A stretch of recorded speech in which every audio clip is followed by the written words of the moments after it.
Hello everybody. Hello and welcome to Springs of Living Water. If this is your first time, I welcome you. Thank you so much for joining us. And if you are returning, hi, welcome back. How are you doing? I know, it's been a while. Let's talk. Let's catch up. What's new? How's life? Okay, so I don't want to be on here too long, but I do want to make a quick video regarding a book I've just read. So if you've clicked on this video, you're watching this video, you've seen the thumbnail, you've seen the title, you're interested in this book. However, before we get into the book, let's say a quick prayer.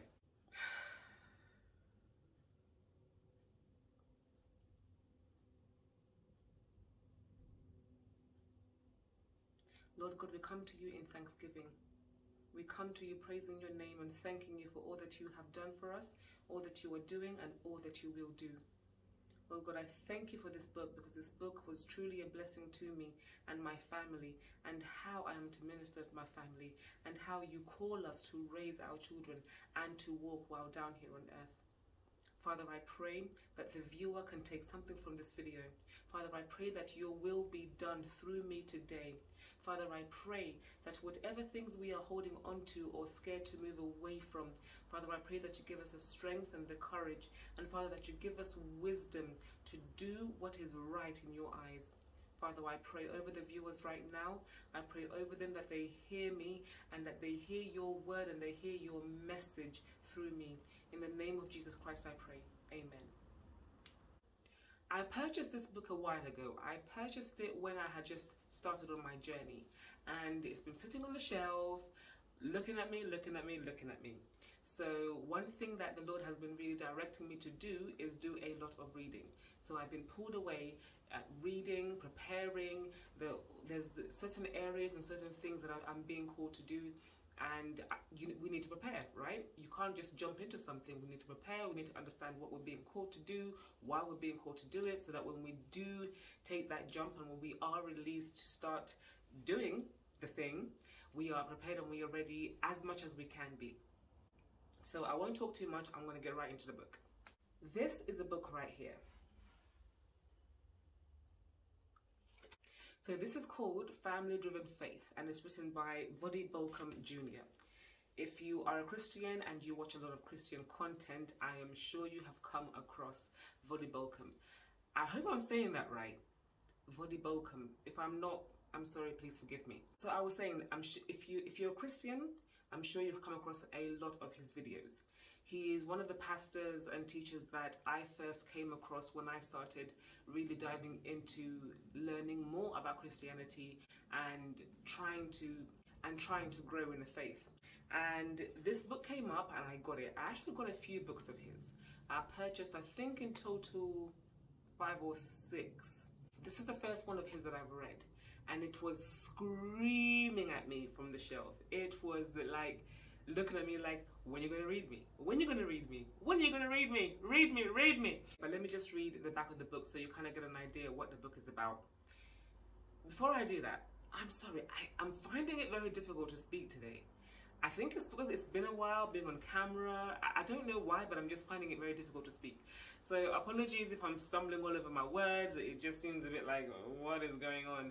And I really do hope that the video isn't too choppy. However, if it is, I'm sorry. Forgive me. But enjoy the video anyway, right? It's about the message. Anyway, family-driven faith. So, more teens are turning away from the faith than ever before.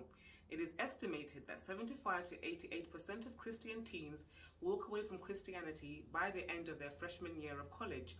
Something must be done. Family-driven faith equips Christian parents with the tools they need to raise children biblically in a post-Christian, anti-family society. Voddie Baucham, who with his wife has overcome a multi-generational legacy of broken and dysfunctional homes, shows that God has not left us alone in raising godly children.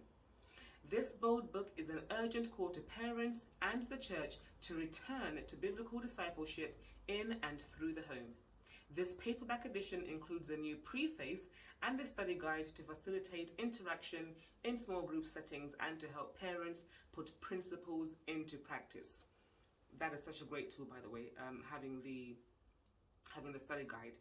And so there was a like a review left by Tony Evans, and it says, an insightful and convicting book challenging parents to prioritize the spiritual development of their children. Only read this book if the salvation and sanctification of your children is of the utmost importance. Okay? And also there was a review left by Don Whitney. I've never encountered a book on family life that compressed so much biblical teaching, provocative thinking, sound theology, and practical help in one volume. I would say I agree with both of those things. And one thing I actually forgot to say is actually read out the subtitle. So, Family-Driven Faith, Doing What It Takes to Raise Sons and Daughters Who Walk with God. And I feel like it's highlighted for a reason, because this book is really about doing what it takes to raise our children, to walk with God, okay? Now, when I first started reading this book, if you know a bit about my journey, you know that I gave my life to Christ last year, October. So I look at myself as a baby Christian. I'm new at this. So when I saw this book, the reason I got it was so that I can actually start implementing certain things within my home to help my daughter and me to get closer to Christ. I gravitated towards it because I knew that what we were doing, well, we weren't doing anything, right? We were doing nothing. We had started like every single night reading Psalms before we go to bed, and slowly adding in like our own Bible reading sessions during the day. However, it's just because I knew that it was important that, for example, that she reads the Bible, right? So there was nothing really solid in place. So I was like, I know I need help. I need help. So when I saw this, I was like, that is exactly what I need. Now, reading this, at first, I felt like it's okay. It's speaking to me because I know that there are things that I haven't even been doing. So a lot of the things at the beginning weren't so much, like, I knew I wasn't doing them anyway, so I didn't feel attacked. You know when you feel attacked? I didn't feel attacked. However, it was really interesting because although I knew that I was never in that category in the first place, you know, we weren't Christian, we weren't walking the Christian life to begin with. It was a wake-up call to really see and understand that a lot of people, a lot of Christians think they are walking a certain way, think they are living a Christian life, and honestly, they're not. They actually aren't. And because of it, it then leads their children in their teens, in their late teens, to turn away from the faith. And this book, it goes and explains really well, I believe, why. And if you do decide to pick this book up and have a read, don't get offended, don't get mad, don't get angry, don't try to justify why you haven't been able to do this and that, but this, or but that. Read it, take it in, take it to God and ask God, how can I do better? How can we do better? How can we as parents do better? Because the fact of the matter is, we need to do better. We need to do better, and we have to do better now. Now, for me, there were certain things in here that Spirit had been putting on my heart, here and there and everywhere. And in my own stubbornness, in my own, in my own doubt, in my own fear, in my own understanding, I would kind of look at it like, oh, but how am I supposed to do that? How can I do that? Oh, but I'm a single mom. How is that going to work? And trying to maneuver out of it, trying to, get out of it in a way, because but I can't see how that's possible, but I don't understand, but how am I able to, the I's, rather than looking at him. Because if he has instructed us to live a certain way, and he's leading you to live a certain way, you won't understand how you're going to make it work. But he does. He knows, because he will not lead you down a path that's going to be unbeneficial for you and your family.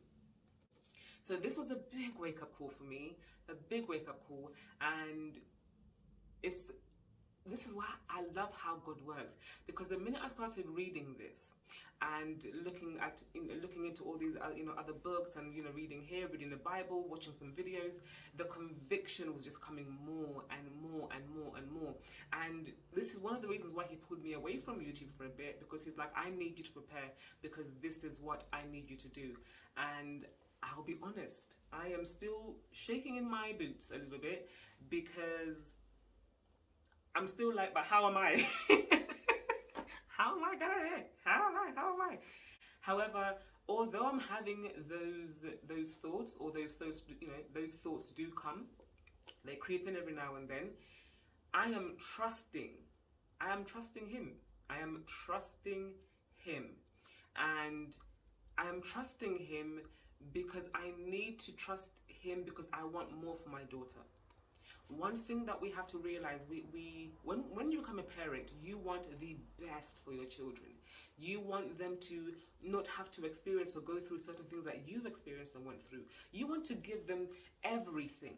However, in wanting to give them everything, we end up focusing so much on the world and giving them the everything as viewed in the world, that we neglect their spiritual life and their spiritual walk, and we neglect it so much. It's great if you're going to church every Sunday. It's great, and I think that's like a first step, but too many people are relying on that and thinking that that is enough. It is nowhere near enough. Look at the world, look at where we are, look around at what is happening. And for me, this is the extra kick and the extra boost and the extra thing that kind of reminds me to get out of my own, but how am I supposed to, and how am I? And I'm like, listen, I don't know how it's going to work. However, I need to do it, and I need to get ready and do it as soon as possible, because the way the world is going, it's like this now, it's going to get worse. And it is now more important to me, for my family, however it looks like, for my family to be in the right standing with God. That is the most important thing. Top on the list is our spiritual work. It is our spiritual life. So whatever people are going to say about this, or their opinions about that, and I know that once I do what I'm being led to do, there's going to be, oh, but Tracy, yeah, I know I'm going to get it. I'm going to get it. However, what we feel, or what we view as the norm, what we have now come to accept as this is how we should be doing things, it is not. It is the world. So now we need to go back to biblical principles. We need to go back to the biblical teachings. We need to go back to the word and to the way God has commanded us to walk, right? He told us, keep your eyes straight, keep your eyes straight, keep on the straight and narrow path. Don't turn left, don't turn right. I don't know about you, but I've definitely, for many, many years, I've been going, ooh, ooh, ooh, ooh, ooh, ooh, ooh, ooh. So, so right now, it is tunnel vision. It is tunnel vision. And let me find it actually. It just reminded me, as I was talking, of Matthew 7. So in Matthew 7, where is it? Sorry, just bear with me a minute. So right, Matthew 7:13. And I know I spoke about it in a video of mine a few videos ago at some point, the narrow gate, right? So let me read it first. Enter by the narrow gate, for the gate is wide and the way is easy that leads to destruction, and those who enter by it are many. For the gate is narrow and the way is hard that leads to life, and those who find it are few. Whoo! I understood it then. However, I'll say this. When I was reading this book and being convicted of what I must do, I was like, the gate really is narrow, isn't it? The gate is narrow. The gate is narrow and it is hard. Because it's not only... okay, here's the thing that I realized. is that you really have to get out of the old way of thinking. It forces you to really look at what you believe, how you view the world, and where you put your priorities, and what you mark as important, and what you view as, we have to do this, we must do this, this has to happen.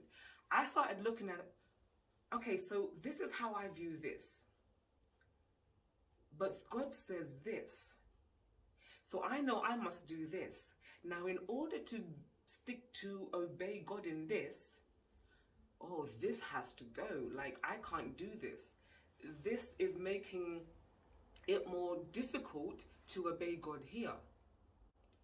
So now this has to go. And the thing about certain things going, about what really sometimes makes that gate so narrow, and I'm understanding more of why it can get so difficult and why very few people take it, because here's the other thing that I learned. We have to stop putting other people's opinions and other people's thoughts above God's word. We're putting people, friends and family above God. What they'll think, what they'll say. Stop worrying about that. What is God saying? What does God want? That is the top priority. That is number one. Number one. To put him above all else. So you're going to do things that contradict a lot of things, that, you know, a lot of programming that we have been programmed in a certain way, and the world runs a certain way. But we are not of the world. We might be in the world, but we should not be of the world. So this is why you need to get this. It helped me realize how much more I'm called to do as a parent. And it's also helped me realize that although right now I may have to do certain things and take on a role which would be of the father, that I will do that to the best of my abilities while I'm single, while I can. However, I've also learned that fathers, men have a heavy job. A heavy job. I was reading another book of his called What He Must Be, and I'll talk about that in another video. However, men, the role of the man, the role of the father, the role of the husband, that's not a joke. It is not a joke. So I've come to accept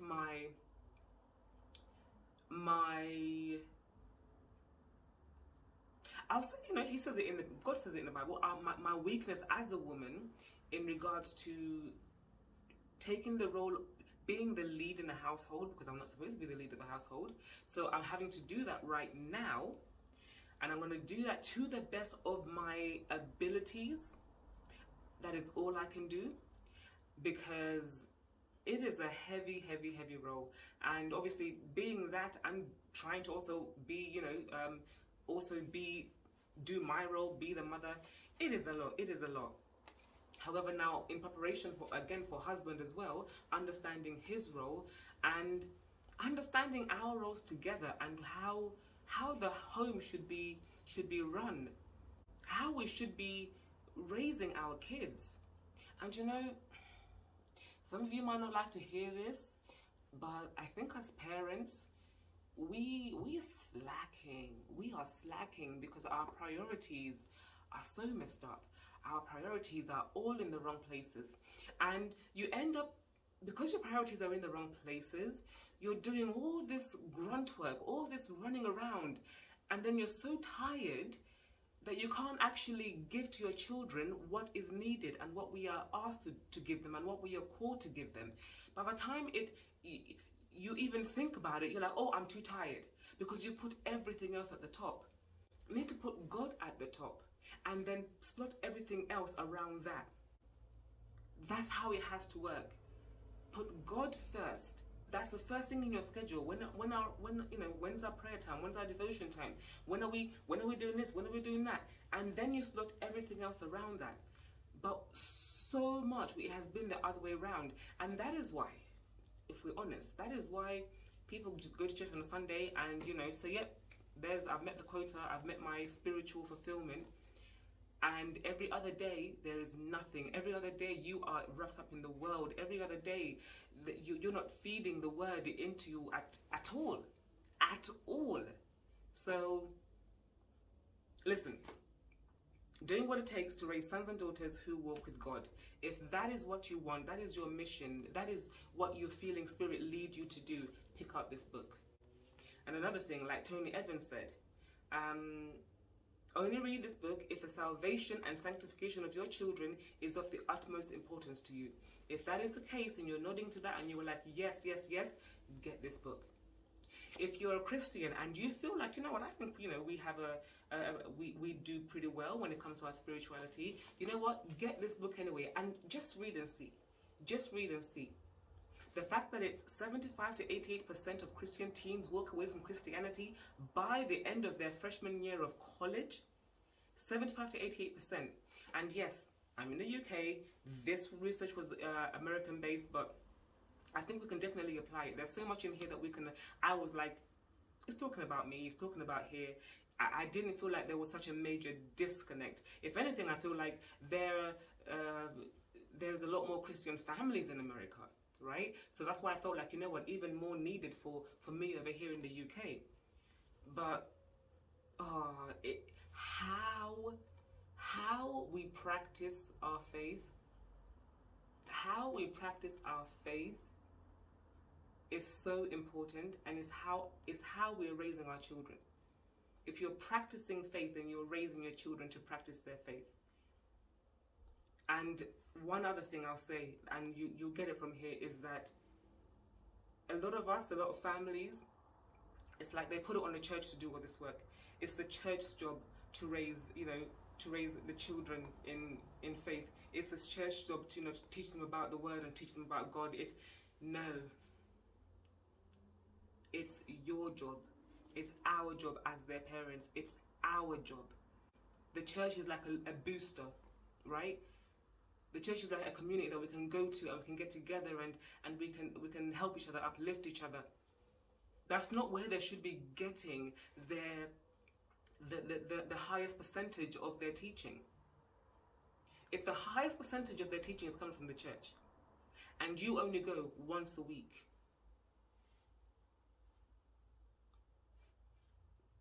they can't get the highest percentage of their teachings from church. And not even just going on a Sunday, but if you were there all day, then okay, maybe we could, but you're there for what? An hour and a half, 2 hours, depending on how long your service runs. In the grand scheme of things, how long is that? And so here's the thing, I get it. I said I wasn't going to be here long, and it's already like 28 minutes. Hey. And see, in the grand scheme of things, here's the thing, and here's what I realized. I was getting led that I need to teach Kimora, I need to teach my daughter. But how can I teach what I don't know? So I remember I was putting it off for a while, thinking, you know what, let me learn as much as I can, let me learn some more, and then I can go in and teach her. And the fear of us not knowing, I understand that. I really do. It's like, what can I teach what I don't know? But isn't it even better if you all learn together? If you all study together? If your children can also see you making a change and building that connection with God, and you're all starting from the same place, and you can help each other, and you can boost each other, you can raise each other, and you can learn from each other. And get somebody to kind of come in and help you, talk to your pastor and say, right, we want to start some devotions. I've read this book, where can I start? But listen, this book is great because it gives you some great tips. It gives you some great tips. But here is the thing. You can't just leave it to somebody else to do. You can't just push your kids off on other people. Because you can even you could push them off on other people. But then where's your relationship with God? So then if you're pushing off, do this, but then they don't see the fruits in you, well, of course they're going to fall away. You don't believe what you're saying, but you want me to? You don't practice what you're telling me to practice, right? Be the example, set the example. Our babies, they learn from us. They learn from us. All the stuff that we think we have to give them for them to have better, nah. Those are nice every now and then. However, their spirit is just so much, it's fulfilled, right? It's like you're feeding them something that they didn't even realize they needed. And you're feeding yourself and your whole family, and that will just also bring you so close as well. How much time do we even spend with them? How much time do you spend even just talking, getting to know what they think, how they feel, just getting to know them, really getting to know them?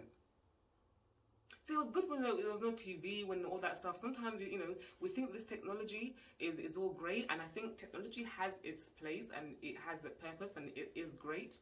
However, when it comes to the home, it has been really separating and dividing the home. Exactly.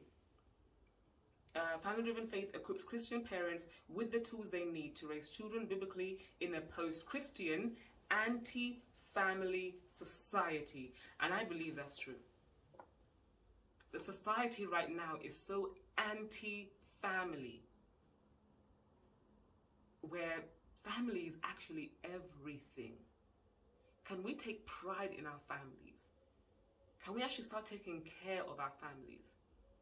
Let's seek God and asking God, what do I need to do in my family? Seek His word. Find out what your role is. Understand your role and accept it. I know, you've got to accept it. And do it willingly, happily. Rejoice in it. Rejoice in Him. Because there is a reason why that is your role.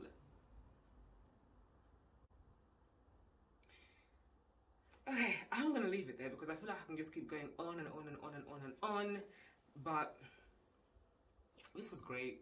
This was great. Pick it up. Family Driven Faith by Voddie Baucham.